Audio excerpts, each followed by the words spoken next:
Most patients with COVID-19 present with respiratory and constitutional symptoms such as fever, chills, cough, etc.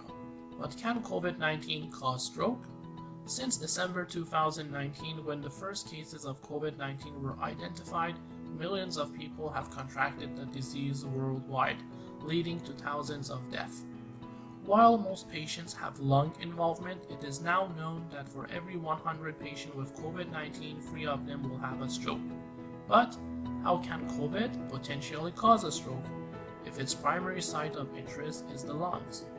Well, the possible mechanism behind stroke in COVID patients might be attributed to a state called hypercoagulable state. See, when a patient is infected with COVID-19, the virus enters human cells where it causes a significant release of inflammatory chemicals into your bloodstream. This is referred to cytokine storm in the medical literature. This cytokine storm in turn may cause an increase in the amount of clotting factors in your blood. In fact, an elevation in clotting factors such as fibrinogen and factor VIII has been well documented in patients with COVID infection. This substantial increase in clotting factors are referred to as hypercoagulable state, which was mentioned earlier. Your body in such state has a tendency to form clots. These clots can be formed in any vein or artery in your body. It can involve the veins in your leg, the arteries in your lung, and so on and so forth.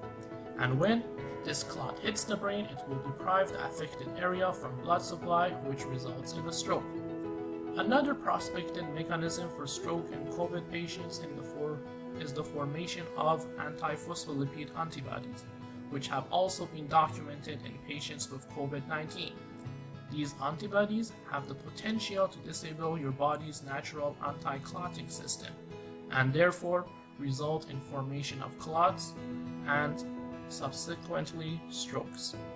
It has been reported that the average time from the start of a symptomatic COVID infection to stroke is about 10 to 12 days, which can be related to the time it takes for the cytokine storm translating into hypercoagulable state.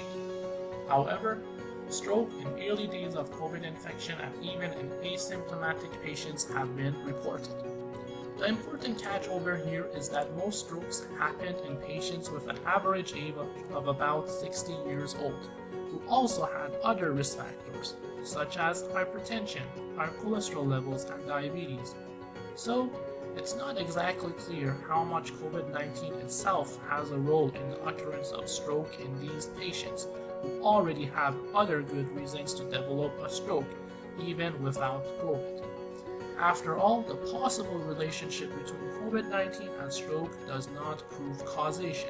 Regardless, COVID-19 seems to be a real risk for developing stroke, and consideration for anticoagulation therapy might be considered in selected cases.